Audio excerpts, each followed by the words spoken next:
There is no accident in the universe. There is only the law. When you see repeating numbers, you are witnessing the precision of the law of assumption in action.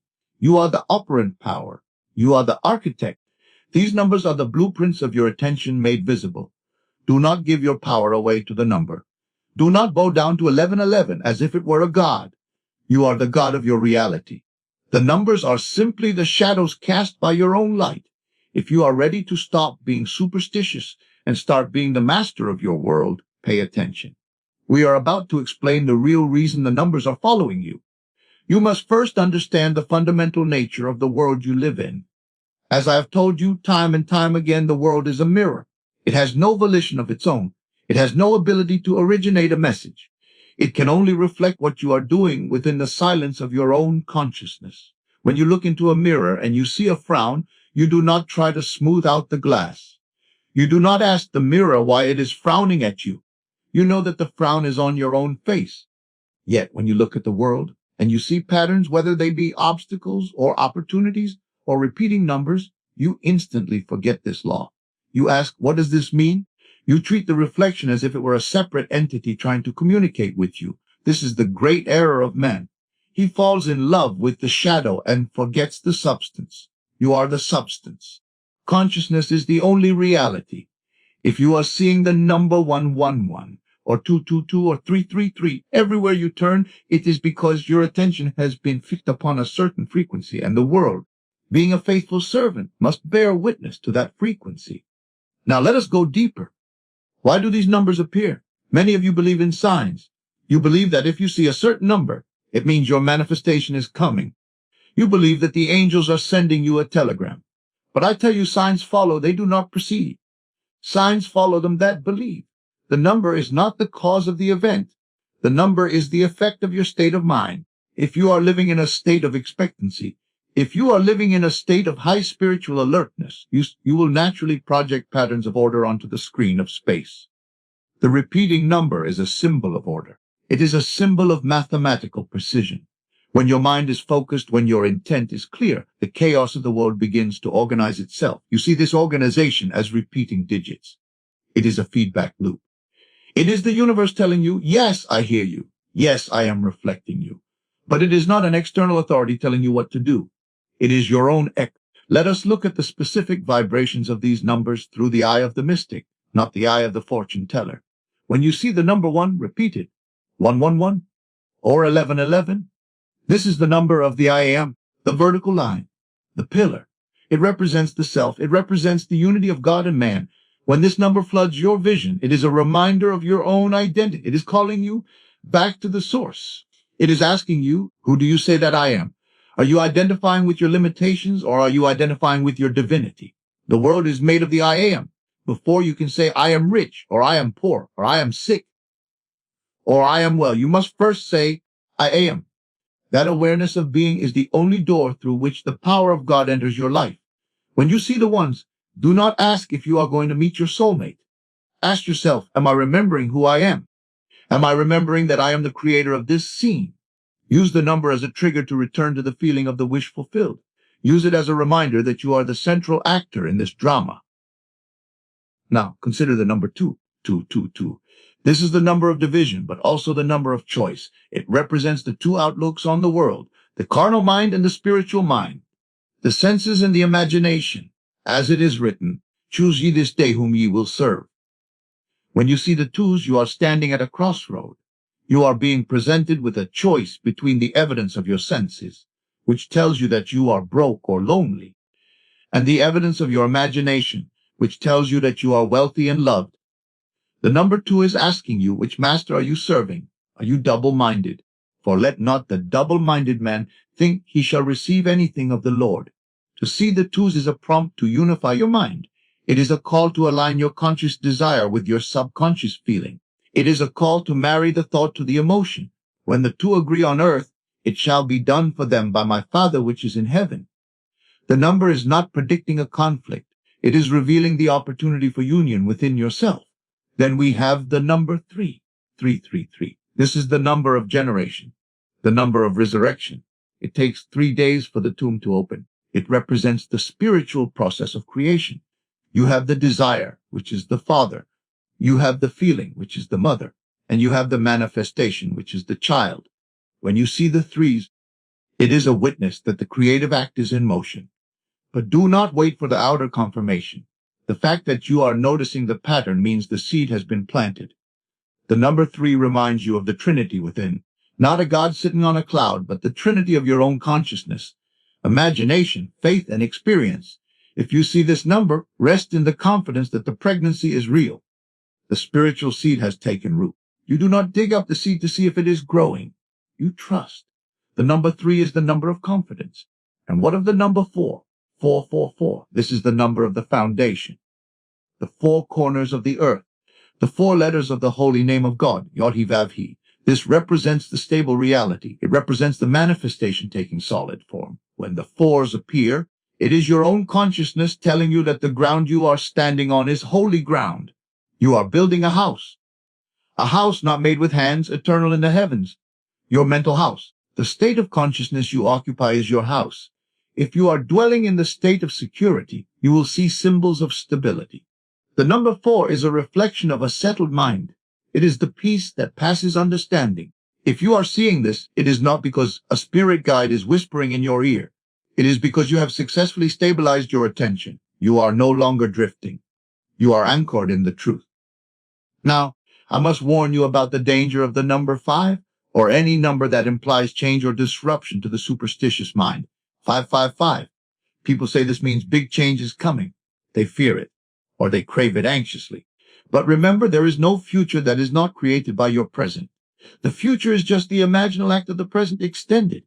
If you see 5s and you feel anxiety, you are prophesying trouble for yourself. You are assuming that the change will be chaotic, but you are the operant power. You can decree that the change is a glorious unfolding. You can decree that the 5 represents the grace of God, for 5 is the number of grace in the scripture. It is the power that transcends the laws of nature. Do not let the books written by men tell you what the number means. You tell the number what it means. You are the king. The number is the subject. If you say 5 means unexpected wealth, then the universe must rearrange itself to prove you right. The reason you keep seeing the same numbers is largely due to a mechanism in your brain known as the Reticular Activating System, though we speak of it in spiritual terms as the Searchlight of Attention. You have billions of bits of information flowing past you every second. You cannot perceive them all. Your mind filters out 99% of reality to keep you sane. It only lets in what you have deemed important. When you buy a red car, suddenly you see red cars everywhere. Did the factory suddenly produce more red cars today? No, they were always there. But now you have identified with the red car. You have made it a part of your concept of self. Therefore, your searchlight seeks it out. The same is true of the numbers. At some point, you attached significance to 1111. You invested emotion in it. You invested curiosity in it. And because you invested in it, your faithful servant, the subconscious, says, the master is interested in this pattern. I will find more of it. This proves a powerful spiritual truth. It proves that you find what you are looking for. It proves that your assumption dictates your perception. If you can program your mind to find a meaningless number on a license plate, surely you can program your mind to find opportunity, to find love, to find wealth. The mechanism is exactly the same. The obsession with the numbers is a training ground. It is showing you how powerful your attention is. Imagine if you took the energy you spend looking for the numbers and you spent it looking for the evidence of your success. Imagine if you scanned your world for beauty with the same intensity that you scanned the clock for the time. You would be surrounded by beauty. You would be overwhelmed by evidence of your success. The numbers are a lesson. They are teaching you that you are a selective perceiver. You are creating your tunnel vision. So the next time you see the number, do not gasp. Do not post it on social media asking for an interpretation. Smile. Smile a secret smile to yourself. Say to yourself, I did that. That is me. That is my own consciousness winking at me. That is proof that I am awake. That is proof that my attention is sharp. Now, let me turn this sharp attention away from the shadow and back to the wish fulfilled. Do not become a slave to the signs. There is no power in the sign itself. The power is in the thing signified. And the thing signified is always a state of consciousness.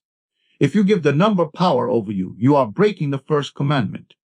You are having other gods before the I am. You are saying that a digital clock has more authority over your destiny than your own wonderful human imagination. This is idolatry. Neville, you ask, what if the number makes me feel good? Is that wrong? No. If it makes you feel good, it is serving a purpose. It is acting as a mood inducer.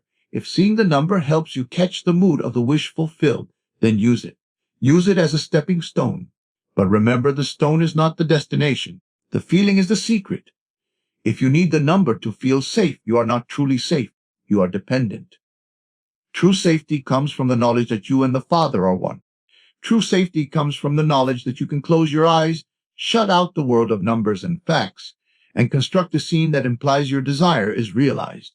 The real mystic does not look for signs. The real mystic assumes the end. And because he has assumed the end, the signs naturally follow in his wake. He walks down the street and the world rearranges itself to match his stride. He does not stop at every corner to read the tea leaves. He knows the tea leaves must rearrange themselves to match his cup. There is a story in the Bible of Gideon, who asked God for a sign.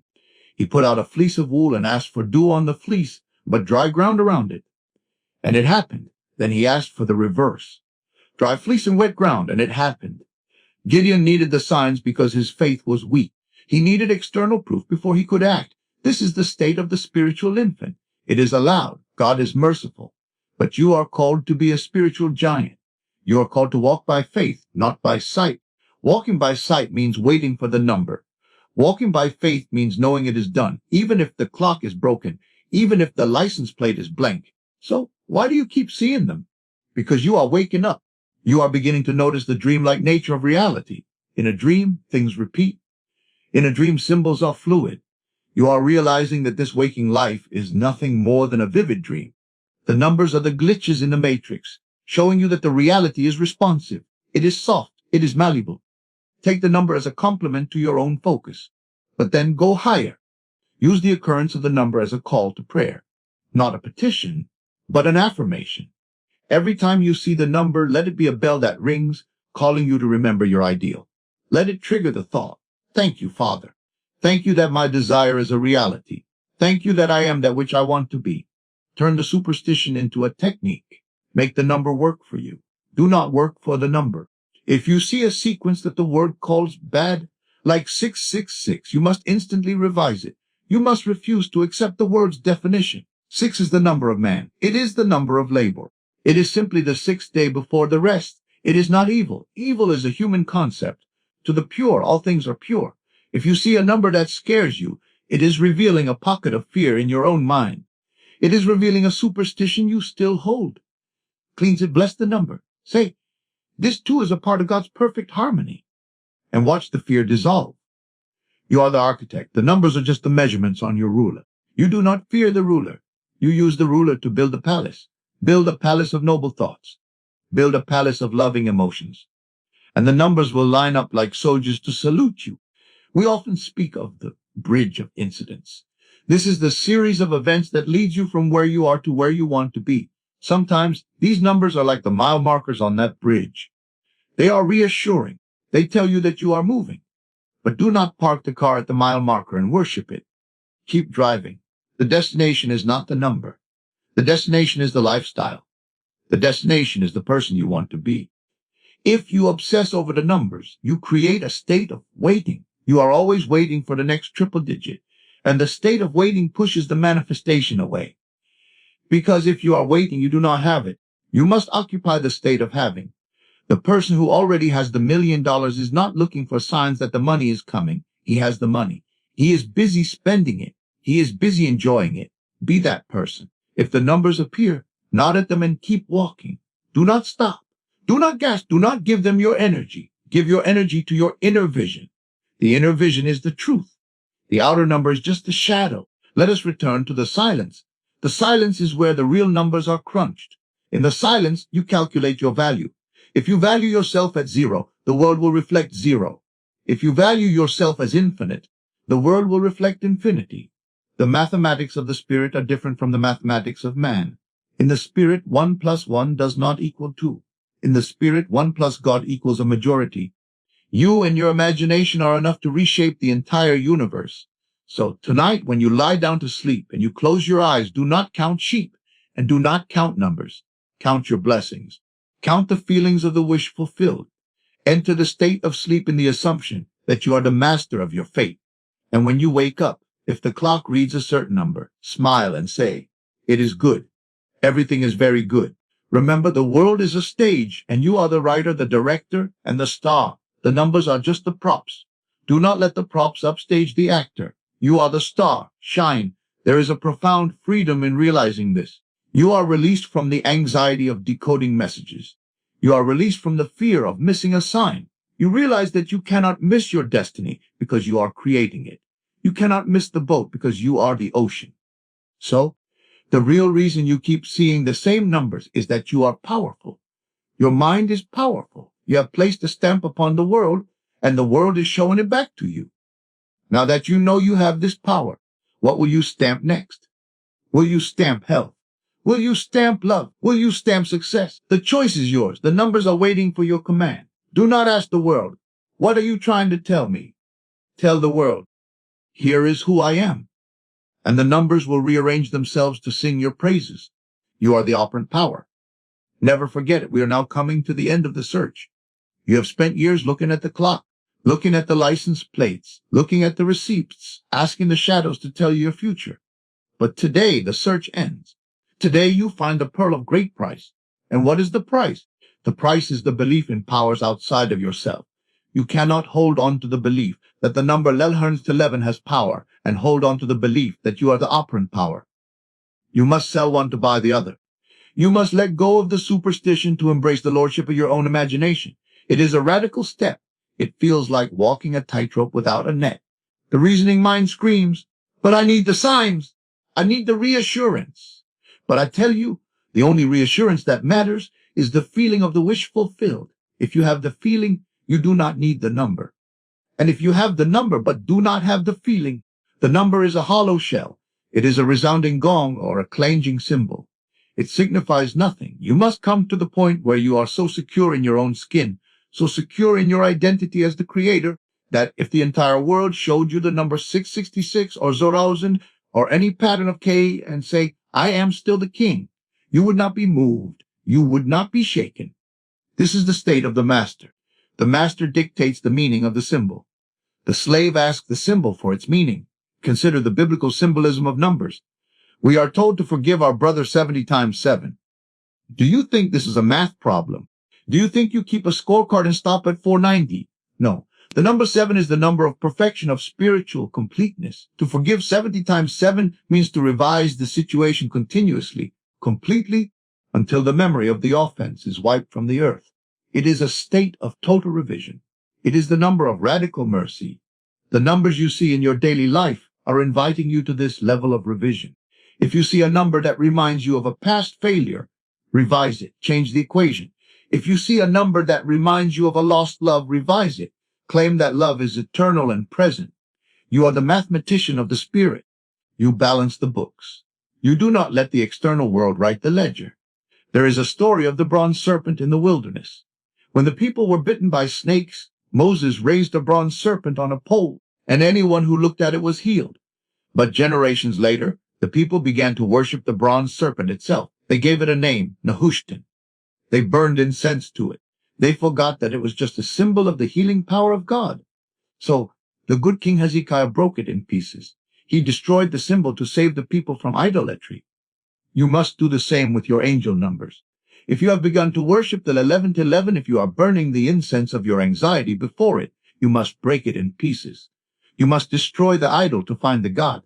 The God is your own wonderful human imagination. Do not let the bronze serpent stand between you and the I am. The number was meant to heal your doubt, not to become your master. The ultimate number is 1. Hear, O Israel, the Lord our God, the Lord is one. This is the Shema. It is the foundation of all true metaphysics. There are not two powers. There is not a power of light and a power of darkness. There is not a power of luck and a power of misfortune. There is only one power playing all the parts. The one power is your own consciousness. When you realize this, the repeating numbers stop being messages from angels and start being reflections of the one. They are the one power waving at itself in the mirror. They are the wink of the universe, which is really just the wink of your greater self. So go out and test this. I challenge you. Pick a number that you rarely see, maybe 777 or 888. And tonight, in the silence of your bed, commune with yourself. Say, Father, I want to see this pattern, not as a sign that I will get my desire, but as a sign that I am the master of my attention. Fall asleep in the assumption that you are seeing it everywhere. And then watch. Watch the license plates. Watch the total on the grocery bill. Watch the views on a video. You will see it. And when you do, a thrill will run through you. Not the thrill of superstition, but the thrill of dominion. You will realize, my God, I did this. And if I can do this with a number, I can do this with $1 million. I can do this with a diagnosis. I can do this with a relationship. The number is just the training wheels. It is the sandbox. But do not stay in the sandbox forever. Build the castle. Use the same law that manifested the number to manifest the life of your dreams. Do not be like Lot's wife who looked back. Looking for signs is often a form of looking back. It is checking to see if the manifestation is following you. Do not check. Lead. A leader does not look over his shoulder to see if the army is following. He knows they are following. He keeps his eyes on the horizon. Keep your eyes on the end. The end is where you want to be. The numbers are just the dust kicked up by your chariot as you race toward the goal. There will come a day when you no longer notice the numbers, because you will be so absorbed in the reality of your success. You will be so busy living the life you imagined that you won't have time to stare at the clock. That is the goal, to live in the state, not to look for the state. So, let us conclude with this thought. The universe is a mathematical symphony, and you are the composer. The notes do not write themselves. You write them. If you don't like the music you are hearing, change the score. Change your assumption, and the numbers will dance to a new tune. You are the architect. You are the operant power. You are the I am. The numbers are your servants. Command them. Enjoy them. But never ever bow to them. Now let us go into the silence. There's only one number that truly matters. And that number is one mind, one cause one God. And that one is your own wonderful human imagination.